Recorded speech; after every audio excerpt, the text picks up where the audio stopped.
Chers amis, bonjour. Joie nouvelle de se retrouver sur les ondes de la 100.3. Nous sommes ensemble dans notre épître aux Éphésiens et nous continuons avec notre introduction. Et cette fois-ci, on va essayer de faire un petit tour dans les actes des apôtres. Alors, les actes des apôtres, j'espère que vous connaissez déjà un petit peu, non? Toute la fin des actes des apôtres, on a l'impression que c'est la vie de Paul. À partir déjà de Actes chapitre 9, quand il va se convertir, après Acte 15, le concile de Jérusalem, et ensuite, là, on a vraiment l'impression que c'est la vie de Paul qui est racontée dans la deuxième partie des Actes des Apôtres. Et donc, dans ces Actes des Apôtres, justement, on parle donc du passage de notre ami Paul à Éphèse. Premier passage, je crois, c'est dans Actes chapitre 18. Les versets, je ne sais plus, on va lire ça tout à l'heure. Et puis dans Actes chapitre 19, avec ce passage bien connu, non? Acte 19, vous savez, c'est là où on voit Saint Paul qui va rencontrer des Éphésiens et va leur demander quel baptême avez-vous reçu. Et on voit que ces gens d'Éphèse avaient donc une bonne connaissance du baptême de Jean-Baptiste, mais ils ne connaissaient pas ce qu'est le baptême du Christ. Et alors Paul va d'abord faire un petit tour à Éphèse, et puis ensuite il va revenir pour 3 ans. Et il semble alors que, historiquement parlant, Éphèse est une ville quand même très très importante. Et Éphèse, moi je viens de dire ce matin que Éphèse est une des 3 grandes villes de l'Empire romain. Donc à l'époque de Rome, Éphèse était quand même quelque chose de très important. Et une des raisons pour laquelle Paul est parti s'établir à Éphèse, c'est qu'il n'était pas très loin de plusieurs autres communautés. La ville de Philippe, toutes les villes de Galatie, c'était comme un point central. Et comme c'était une grande ville, il y avait des routes qui avaient été créées pour les troupes romaines, pour aller d'une ville à l'autre, et il y avait quand même des facilités d'accès grâce à cette ville d'Éphèse, à partir d'Éphèse. Alors je vous rappelle d'abord, hier on a vu donc rapidement, on a parlé un petit peu d'exégèse, et je vous rappelle que notre foi ne repose pas sur l'exégèse, notre foi repose sur la parole de Dieu. Et l'exégèse, alors c'est vrai qu'il y a une exégèse moderne aujourd'hui qui quelquefois met le trouble dans la tête des gens, parce qu'il y a des exégètes là qui sont quand même des exégètes qui disent des choses quelquefois qui sont un peu bizarres. Et on ne sait plus par exemple si l'évangile de Jean a été écrit par Jean, si l'Apocalypse a été écrit par Jean ou par un autre Jean. Enfin, on en arrive à essayer de mettre le doute dans la tête des gens avec des vérités exégétiques que moi je trouve personnellement un peu bizarres. Et c'est pour ça que ce qui est important, vous voyez, c'est de comprendre que notre foi ne repose pas sur l'exégèse. Notre foi repose sur la parole de Dieu. Je vous ai lu hier, dans Wikipédia, j'ai pris, il y a 13 épîtres canoniques. 13 épîtres canoniques sont présentes dans le Nouveau Testament, étant attribuées à Paul. Alors on les connaît, c'est Romains, 1 Corinthiens, 2 Corinthiens, Galates, Éphésiens, Philippiens, Colossiens, 1 Thessaloniciens, 2 Thessaloniciens, 1 Timothée, 2 Timothée, Tite et Philémon. Et ensuite, il est écrit dans Wikipédia, elle s'adresse à différentes communautés chrétiennes de l'Empire romain ainsi qu'à des proches de Paul de Tarse. Romain, c'est forcément là pour la communauté qui se trouve à Rome. 1 Corinthiens, 2 Corinthiens, c'est une lettre qui est attribuée à l'église de Corinthe. Galates, c'est pour les Galates, Éphésiens, Philippiens. Et ensuite, il y a Thessaloniciens, l'église de Thessalonique. Ensuite, 1 Timothée de Timothée, qui s'adresse à des personnes. Tite s'adresse à une personne. Philémon s'adresse aussi à une personne. Et donc, on nous dit bien, 13 épîtres sont présentes dans le Nouveau Testament.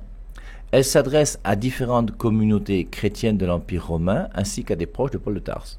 Et je vous avais dit hier, alors c'est une coïncidence qui est bizarre, c'est que Paul a écrit aussi à 7 églises. Quand on parle de 7 églises, on sait que c'est Saint Jean qui a écrit à cette église. Et Saint Jean dans l'Apocalypse a écrit à cette église, c'est Apocalypse chapitre 2 et 3, et parmi ces 7 églises, il va commencer justement par l'église d'Éphèse. Ce qui montre bien que l'église d'Éphèse est une église quand même particulière. Et cette église d'Éphèse à laquelle Saint Jean écrit est une église où Paul a passé quand même 3 ans, donc beaucoup de temps, pour pouvoir évangéliser ces gens-là. Et d'ailleurs, il aura quelques difficultés parce qu'il y a un faux dieu là-bas, une idole qu'on appelle Artémis. Et à cause de Artémis, eh bien, il va quand même avoir des problèmes assez graves, parce qu'il va empêcher les gens qui font des statues de l'Artémis de pouvoir continuer à gagner leur salaire facilement, parce qu'il va lutter contre la dévotion, cette fausse dévotion à ce faux dieu qui est Artémis. Alors, ensuite, dans ce Wikipédia, donc 13 épîtres canoniques sont présentes dans le Nouveau Testament, très bien. Elles s'adressent à différentes communautés chrétiennes de l'Empire romain, pas de souci, ainsi qu'à des proches de Paul de Tarse. Ça, c'est clair. Maintenant, seuls 7 de ces 13 épîtres attribués à Paul sont jugés authentiques par la majorité des chercheurs. Alors moi, la majorité des chercheurs, là, je m'en fous. Je ne sais pas qui c'est. Ce qui m'intéresse, moi, c'est la parole de Dieu. Et la parole de Dieu, je sais où elle se trouve dans l'Église. C'est l'Église qui me la donne. Et c'est l'Église catholique qui a été voulue par Jésus-Christ, qui a été fondée par Jésus-Christ lui-même, Matthieu 16, 18, Pierre, tu es Pierre, sur cette pierre je bâtirai mon Église. C'est cette Église qui me dit ce qu'est la vérité sur les Écritures, pas les exégètes. Alors c'est une distinction qu'il faut quand même dire, parce que quelque part, ma foi ne repose pas sur des chercheurs. Hein, je me souviens un jour, c'était un jeune garçon qui vient me voir pour me dire « Mon père, c'est vrai que Jésus-Christ a fait un enfant avec Marie-Madeleine ?» Et il m'a dit qu'il avait lu ça dans un livre qui s'appelle Da Vinci Code. Alors moi, j'ai jamais lu Da Vinci Code, j'ai même pas regardé le film. Mais il semble que dans ce film-là, qui a été fait par un cinéaste, bien sûr, comme tous les films, et ce producteur a mis en scène un Jésus qui aurait eu un enfant avec Marie-Madeleine. Ma foi ne repose pas sur un film. Ma foi ne repose pas sur un producteur qui va essayer de mettre un film qui va essayer d'être le plus vu possible pour avoir le plus de bénéfices possible, pour mieux réussir sa vie, avoir plus de bénéfices. Non, ma foi repose sur la parole de Dieu. Et ce jeune garçon, là, la question que je lui ai posée, je lui ai dit, est-ce que ta foi repose sur un film? Si maintenant on sort un film dans lequel on dit que Jésus-Christ était une chèvre, est-ce que tu vas croire que Jésus-Christ est une chèvre? Est-ce que tu vas croire que Jésus-Christ est... Non, Jésus-Christ, nous savons ce qu'est Jésus-Christ à travers quoi? À travers cette parole de Dieu qui nous est donnée par l'Église. Et c'est l'Église qui me dit la vérité sur Jésus. C'est Jésus-Christ lui-même qui a fondé son Église. Il a formé des apôtres. Et la vérité, elle se trouve là et pas ailleurs. Maintenant qu'aujourd'hui, quelqu'un se lève pour dire que Jésus-Christ était homosexuel ou je sais pas quoi, comme certains l'ont dit d'ailleurs, hein, ça a ni queue ni tête et ça ne veut absolument rien dire. Et c'est important de savoir pour nous sur quoi repose notre foi. Et notre foi repose, je vous rappelle, sur la parole de Dieu, pas sur la Bible ni sur la Biblette, hein, sur la parole de Dieu. Et c'est important toujours de bien distinguer Bible, Biblette et parole de Dieu. Alors ce ne sont pas ces chercheurs-là qui attribuent, donc parmi ces 13 épîtres, il y a 7 qu'ils attribuent à Paul, qu'ils appellent les épîtres proto-canoniques. Ensuite, il y a les lettres deutéro-canoniques, et les deutéro-canoniques, ce seraient des lettres qui ont été rédigées par des disciples directs de Paul, d'après ces chercheurs. Hein. Et ensuite, il y a enfin même les épîtres trito-pauliniennes, les épîtres deutéro-pauliniennes. C'est donc rédigé par des disciples directs de Paul, hein, c'est l'épître aux Éphésiens, aux Colossiens et aux 2 Thessaloniciens, d'après ces chercheurs. Et enfin, les 3 épîtres trito-pauliniennes ou pastorales, dues à des disciples plus tardifs, 1 Timothée, 2 Timothée et Tite. C'est comme ça qu'on va vous dire que ces lettres ont été écrites bien après la mort de Paul, ce qui me semble moi un petit peu bizarre. En tout cas, je vous invite à faire votre petite recherche personnelle et puis essayer de voir personnellement ce que vous pensez donc du début de chacune des épîtres de Paul. Moi, je vous lis simplement Romains chapitre 1, versets 1 et 2. Dans Romains chapitre 1, versets 1 et 2, il dit « Lettre de Paul, serviteur du Christ Jésus, apôtre appelé et désigné pour la bonne nouvelle de Dieu. » Donc, Saint Paul s'attribue cette lettre, il dit « Lettre de Paul », l'épître aux Romains, c'est une lettre de Paul, serviteur du Christ Jésus, apôtre appelé et désigné pour la bonne nouvelle de Dieu. Alors ce qui est joli, c'est de voir que lui-même, il se nomme apôtre, alors qu'on sait que les apôtres, c'est ceux qui ont été choisis par Jésus. Quand on reprend Luc chapitre 6, qu'on va relire, la liste des 12 dans l'évangile de Luc, en ce temps-là, je suis dans Luc chapitre 6, verset 12, en ce temps-là, Jésus se rendit à la montagne pour prier, il passa toute la nuit dans la prière à Dieu. Verset 13, quand le jour parut, il appela ses disciples et en choisit 12, auxquels il donna le nom d'apôtres. On voit que c'est Jésus qui choisit parmi ses disciples 12, à qui il donne le nom d'apôtres. Simon qu'il nomma Pierre, André son frère, Jacques, Jean, Philippe, Barthélemy, Matthieu, Thomas, Jacques, fils d'Alphée, Simon appelé le Zélote, Jude, fils de Jacques. Alors, cette traduction-là, elle est discutable, et je pense que c'est Jude plutôt, frère de Jacques. Parce qu'en grec, c'est Jude de Jacques. Et quand on dit Jude de Jacques, ça peut être Jude, fils de Jacques, ou ça peut être Jude, frère de Jacques. Et Judas Iscariote qui devint traître. Voici donc les 12 à qui Jésus-Christ donna le nom d'apôtre. Et Saint Paul, lui, s'attribue ce titre d'apôtre. C'est extraordinaire, Paul, il est quand même assez formidable. Alors, je reprends Romains chapitre 1, versets 1 et 2, parce que je vous rappelle que dans ce passage, c'est très intéressant de voir que d'un côté, on parle de l'évangile, et de l'autre côté, on parle des Saintes Écritures. Je prends maintenant la traduction de la Bible de Jérusalem. Paul, serviteur du Christ Jésus, appelé par vocation, mis à part pour annoncer l'évangile de Dieu. Donc Paul a été mis à part pour annoncer l'évangile de Dieu, que d'avance il avait promis par ses prophètes dans les Saintes Écritures. Alors c'est très intéressant dans Romains chapitre 1 et 2 de faire la distinction qui existe dans ce verset entre l'évangile et les Saintes Écritures. Et on voit que dans ce passage, les Saintes Écritures ne sont pas l'évangile. J'insiste, dans la Bible, les Saintes Écritures ne désignent jamais l'Évangile. Les Saintes Écritures dans la Bible désignent toujours l'Ancien Testament, la Bible qu'on appelle la Septante. Je reprends, Paul, serviteur du Christ Jésus, apôtre par vocation, mis à part pour annoncer l'Évangile de Dieu. Il est mis à part pour annoncer l'Évangile. L'Évangile, c'est la bonne nouvelle de Jésus-Christ. Et cette bonne nouvelle de Jésus-Christ, il va l'annoncer. Et il dit que cette bonne nouvelle de Jésus-Christ, que d'avance il avait promis par ses prophètes dans les Saintes Écritures. Les Saintes Écritures ont promis qu'il y aurait une bonne nouvelle annoncée par Jésus-Christ. Et on voit bien que les Saintes Écritures, dans ce passage de Romains chapitre 1, versets 1 et 2, les Saintes Écritures désignent bien l'Ancien Testament et non pas toute la Bible, comme nous l'avons aujourd'hui, qui implique l'Ancien et le Nouveau Testament et qui implique 73 livres. Alors, c'est des petits détails, mais qui sont importants, surtout quand on discute avec les gens des autres églises, qui sont là et qui veulent toujours nous faire croire que vraiment, nous avons inventé des choses, et je ne sais pas quoi encore. Donc, c'est bien qu'on puisse, nous aussi, défendre notre foi et comprendre que les Saintes Écritures dans la Bible ne désignent jamais la Bible.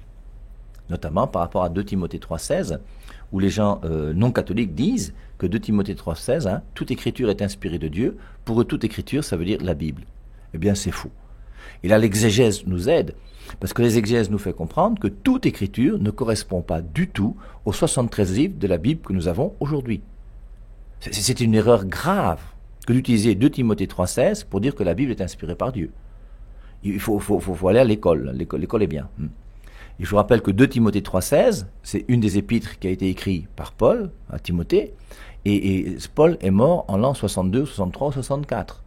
Or, le Nouveau Testament est né en l'an 397. Avant l'an 400, il n'y a pas de Bible sur la terre. Donc les écritures dont on parle dans 2 Timothée 3,16 n'ont rien à voir avec la Bible qui viendra en l'an 400. Alors quelles sont ces écritures? Voilà la bonne question qu'il faut se poser. Et relisez le contexte, je crois que c'est le verset 14, on vous dit que tu connais les écrits sacrés. Voilà ce que Jésus-Christ dit, ce que Paul dit à Timothée. Tu connais les écrits sacrés. Et les écrits sacrés, ce sont lesquels? C'est justement les écrits de l'Ancien Testament. On peut lire si vous voulez, allons-y alors. 2 Timothée 3,16, je vous lis, à partir du verset 14, 2 Timothée 3,14. Toi, il parle à Timothée, non, reste attaché à ce que tu as appris et qui est l'objet de la foi. Tu sais de qui tu l'as appris depuis ton enfance, tu connais les écrits sacrés. Depuis son enfance, il connaît les écrits sacrés. Et ces écrits sacrés, c'est pas la deuxième épître à Timothée, puisque la deuxième épître à Timothée n'était pas écrite quand il était dans son enfance et qu'il avait les écrits sacrés. Donc, dans ton enfance, tu connais les écrits sacrés, ils peuvent te donner la sagesse en vue du salut par la foi en Christ Jésus. Toute écriture est inspirée de Dieu. Toute écriture, c'est les écrits sacrés. Les écrits sacrés, c'est l'Ancien Testament. Il est clair que quand 2 Timothée 3,16 dit « toute écriture est inspirée de Dieu », c'est que 2 Timothée 3,16 ne fait pas partie des Écritures, puisque c'est la deuxième épître à Timothée qui dit que toute écriture est inspirée. Donc c'est juste une petite réflexion, mais c'est toujours bon. Alors, continuons encore avec l'épître aux Romains. Oui, et je suis maintenant au dernier chapitre de l'épître aux Romains, au chapitre 16. Et dans Romains chapitre 16, je vous lis à partir du verset 17. « Je vous en prie, frères, prenez garde à ceux qui créent des divisions et des scandales en sortant de la doctrine qu'on vous a enseignée. » C'est quand même intéressant de voir à la fin de l'épître aux Romains. D'ailleurs, si vous lisez bien toutes les épîtres du Nouveau Testament, vous verrez que sans arrêt, on est gardez-vous des idoles, attention aux fausses doctrines, gardez la saine doctrine, celle qui a été reçue une fois par toutes, hein, pas par les saints, comme dans Jude chapitre 1 verset 3. Enfin, on voit bien qu'il y a une mise en garde par rapport aux fausses doctrines. Et saint Paul, dans Romains chapitre 16, qui est le dernier chapitre de l'épître aux Romains, je vous en prie, frères, prenez garde à ceux qui créent des divisions. Qui crée les divisions? C'est Martin Luther qui a créé les divisions. Et c'est les protestants qui sont à l'origine des divisions. Soyons logiques et soyons clairs. 1 Jean 2,18, ils sont sortis de chez nous. Ainsi les manifestes qui n'étaient pas des nôtres. Et Martin Luther était un prêtre catholique, il est sorti de chez nous. Voilà la division qui vient. Et à cause du sola scriptura qui fait qu'il dit que seule la Bible est la parole de Dieu, chacun va lire la Bible à sa manière, va comprendre à sa manière et va penser être plus intelligent que l'Église, que le Christ a voulu, qui est une, sainte, sans tache. Hein, et Jésus-Christ qui dit dans Matthieu 28,20, je suis avec vous chaque jour jusqu'à la fin des temps. Je vous en prie, frères, prenez garde à ceux qui créent des divisions et des scandales en sortant de la doctrine qu'on vous a enseignée. La seule doctrine qui est enseignée depuis 2000 ans sur terre, c'est la nôtre, celle de l'Église catholique. Alors il faut, vous voyez, qu'aujourd'hui on arrive à faire comprendre à nos frères non catholiques qu'on vous a trompé quand on vous a dit que Constantin a fondé l'Église catholique. On vous a trompé quand on vous a dit qu'un dogme c'est idiot et bête. Surtout que le dogme le plus idiot et le plus bête que je connaisse, c'est croire que seule la Bible est la parole de Dieu, qui est même une définition de foi qui est fausse, qui ne vient ni de Jésus-Christ ni de la Bible.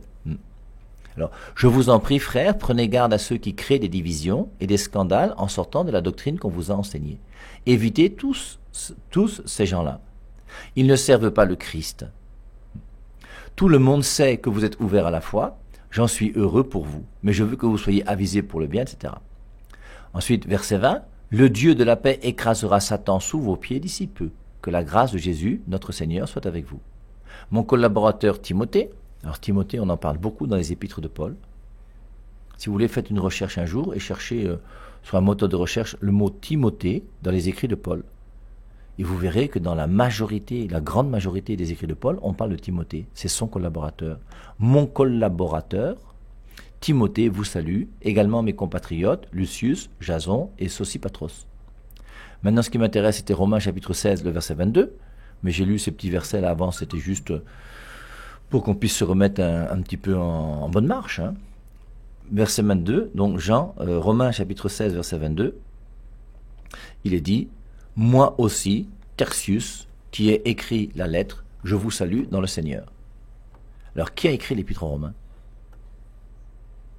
Moi aussi, Tertius, qui ai écrit la lettre, je vous salue dans le Seigneur. Et on comprend donc que Tertius, c'est lui qui a écrit la lettre de Paul aux Romains. Mais on attribue la lettre de Paul aux Romains à Paul. Pourquoi? Parce que c'est Paul qui est l'auteur, mais celui qui a transcrit, c'est Tertius. Surtout qu'à l'époque, on n'avait pas de bic, on n'avait pas d'ordinateur, on n'avait pas d'imprimante. Et c'est pour ça que Tertius a pris le temps qu'il fallait pour écrire cette lettre. Et donc, je pense qu'on peut dire que Paul a dicté cette lettre, elle a été écrite par Tertius. Donc, voilà pour l'épître aux Romains. Alors, continuons maintenant avec le début de l'épître aux Galates, puisque je vous rappelle que l'épître aux Galates, c'est une des épîtres, moi, que je connais le mieux de saint Paul. Galates chapitre 1, verset 1, Paul, apôtre, non de la part des hommes, ni par l'intermédiaire d'un homme, mais par Jésus-Christ et Dieu le Père qui l'a ressuscité des morts. On voit bien que l'épître aux Galates, c'est Paul, apôtre, non de la part des hommes.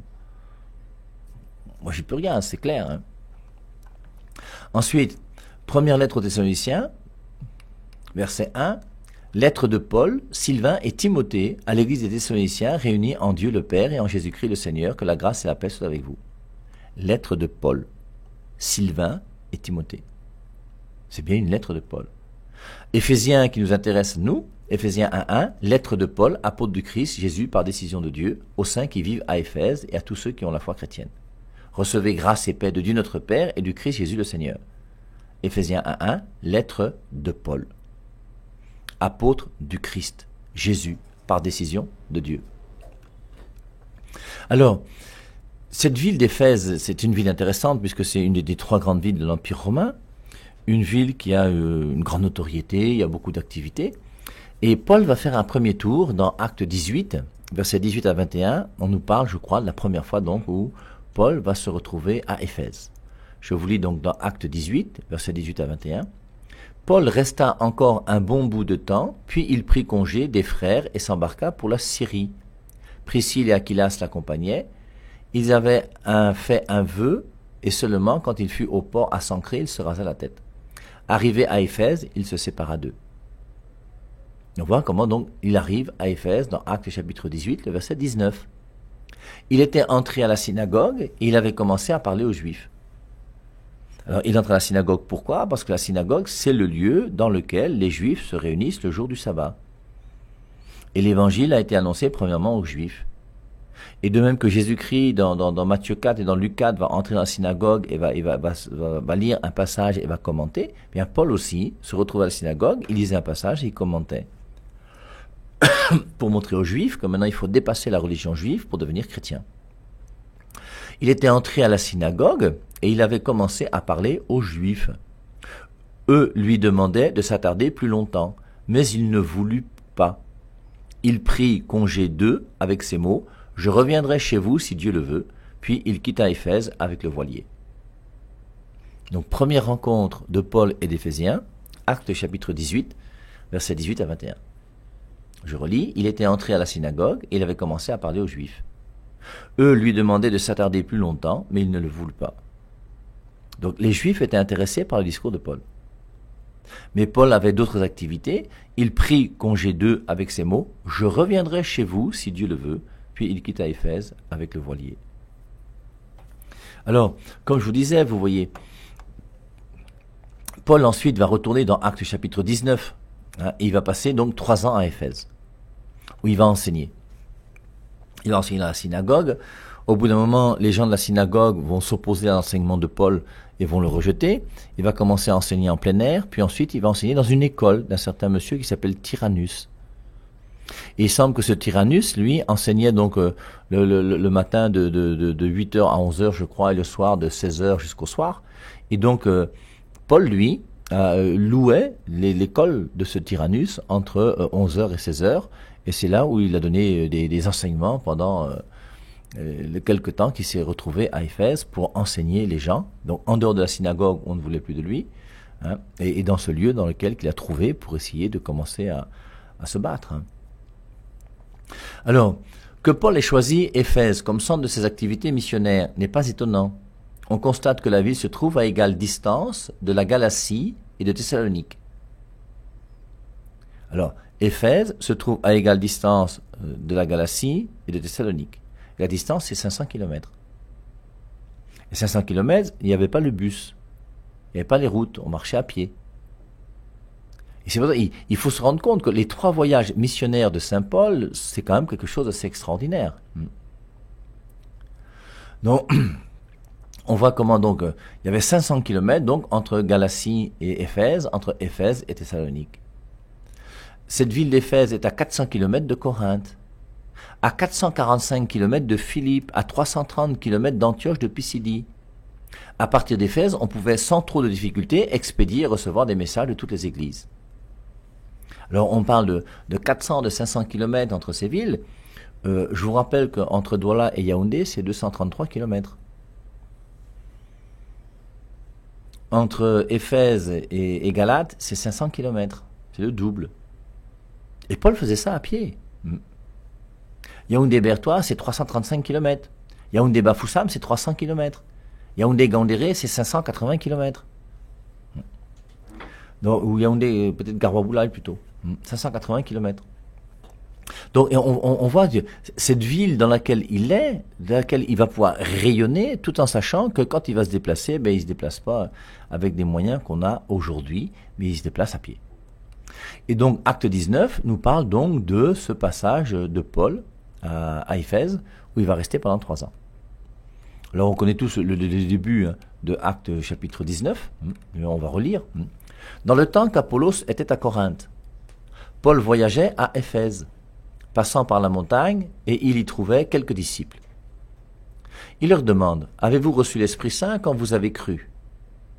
Ils répondent: « Nous n'avons même pas entendu dire qu'on reçoive l'Esprit Saint. » Donc il a affaire à des disciples qui ne savent pas ce que c'est que l'Esprit Saint. Qui est l'Esprit Saint? Paul leur dit: quel baptême avez-vous reçu? Ils répondent, le baptême de Jean. Et on voit que ce sont des gens qui sont donc disciples du Baptiste, disciples de Jean-Baptiste, qui ont reçu le baptême de Jean-Baptiste. Mais étant disciples de Jean-Baptiste, ils n'ont pas une foi plénière et totale. Et c'est pour ça que, après Jean-Baptiste, qui n'est que le précurseur, qui annonce le Messie qui doit venir, qui est Jésus, on comprend que Jésus-Christ est plus important que Jean-Baptiste. Et c'est pour ça que le baptême de Jésus-Christ sera un baptême plus important que le baptême de Jean-Baptiste. C'est pour ça que c'est une référence que moi j'utilise beaucoup, Acte 19, pour montrer que le baptême par immersion totale dans l'eau n'est pas le baptême chrétien. Au sens strict dans les Écritures, si on veut être honnête, le baptême par immersion totale dans l'eau, c'est le baptême de Jean-Baptiste. Je vous rappelle Matthieu chapitre 3, verset 11. Moi, je vous baptise dans l'eau. Lui vous baptisera dans l'Esprit Saint. Moi, je vous baptise dans l'eau, ça veut dire quoi? Ça veut dire que moi, Jean-Baptiste, je vous plonge dans l'eau. Lui, c'est qui? Jésus-Christ. Lui, Jésus-Christ, vous baptise, il vous plonge dans l'Esprit Saint. Et maintenant, ma question, est-ce que pour être plongé dans l'Esprit Saint, ça veut dire qu'il faut être plongé dans l'eau? Et cette confusion entre le baptême de Jean-Baptiste et le baptême de Jésus-Christ est une confusion énorme qui fait que toutes les églises baptistes, oui, je dis bien toutes les églises baptistes, qui vous disent que seul le baptême par immersion totale dans l'eau est le baptême chrétien, sont des églises qui malheureusement sont dans l'erreur.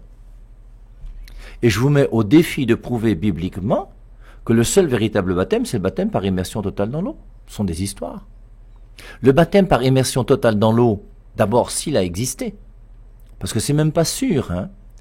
Si vous recherchez bien historiquement parlant, regardez l'iconographie, regardez toutes les représentations qui ont été faites, à chaque fois on voit Jean-Baptiste qui verse de l'eau sur la tête de Jésus. Est-ce que c'est comme ça que ce n'est le baptême de Jean-Baptiste? Je n'en sais rien. Mais c'est ce que suggère quand même toute l'histoire de l'Église. Maintenant, imaginons, puisque les gens qui baptisent dans l'eau, les baptistes veulent absolument qu'on soit baptisé dans l'eau, donc depuis quelques dizaines d'années, vous verrez des films dans lesquels on plonge Jésus-Christ totalement dans l'eau, ce qui n'existait pas auparavant. Hein. Mais ce qu'il faut comprendre, c'est que le baptême de Jean-Baptiste, lui, c'est le baptême, oui, le baptême d'eau, le baptême dans l'eau. Matthieu 3,11, moi je vous baptise dans l'eau, Jean-Baptiste plonge les gens dans l'eau. Jésus-Christ, lui, il plonge les gens dans l'Esprit Saint. Alors, y a-t-il une différence entre le baptême dans l'eau et le baptême dans l'Esprit Saint? C'est pour ça que Acte 19, là, est très intéressant. Il leur demande, avez-vous reçu l'Esprit Saint quand vous avez cru? Ils répondent, nous n'avons même pas entendu dire qu'on reçoive l'Esprit Saint. Ils n'ont jamais entendu parler de la nouvelle naissance. Paul leur dit, quel baptême avez-vous reçu? Et quand Paul dit quel baptême avez-vous reçu, c'est qu'il reconnaît qu'il y a plusieurs baptêmes. S'il y avait un seul baptême, ce qui est pourtant le cas, puisque c'est ce qu'il va dire aux Éphésiens, dans l'épître aux Éphésiens. Dans l'épître aux Éphésiens, au chapitre 4, il va proclamer sa foi, il va dire aux Éphésiens qu'il y a un seul Seigneur, un seul baptême, une seule foi. Il y a un seul baptême. Mais dans Acte 19, lorsqu'il rencontre les Éphésiens, il leur dit, quel baptême avez-vous reçu? Pourquoi? Parce qu'à cette époque, dans Acte 19, il y a plusieurs baptêmes. Et il y a quel baptême? Il y a le baptême de Jean-Baptiste et le baptême de Jésus-Christ. Mais une fois que Jean-Baptiste sera mort, il n'y aura plus qu'un seul baptême, qui est le baptême de Jésus-Christ. Aujourd'hui, on ne pourrait pas demander à quelqu'un, quel baptême avez-vous reçu? On va dire, as-tu été baptisé? Parce qu'on sait qu'il y a un seul baptême, qui est le baptême chrétien. Et c'est pour ça que Paul dira qu'il y a une seule foi, un seul Seigneur, un seul baptême. Là, il dit, quel baptême avez-vous reçu? Parce qu'il y a le baptême de Jean-Baptiste et le baptême de Jésus-Christ. Mais avec la mort de Jean-Baptiste, le baptême de Jean-Baptiste va aussi mourir. Et c'est pour ça que le baptême dans l'eau de Jean-Baptiste, c'est un baptême qui n'existe plus aujourd'hui. On verra ça, on continuera à parler de ça donc tout à l'heure, lorsqu'il sera 10h30, quand on continuera à essayer de voir comment Saint Paul est parti faire un tour à Éphèse, et à partir des Actes des Apôtres, acte 18, première rencontre de Paul avec les Éphésiens, et acte 19, il va rester 3 ans à Éphèse pour enseigner la doctrine de l'évangile de Jésus-Christ. Enlever l'esclavage du péché. Mon âme ne peut que te dire merci, Seigneur. Mon âme ne peut que te louer.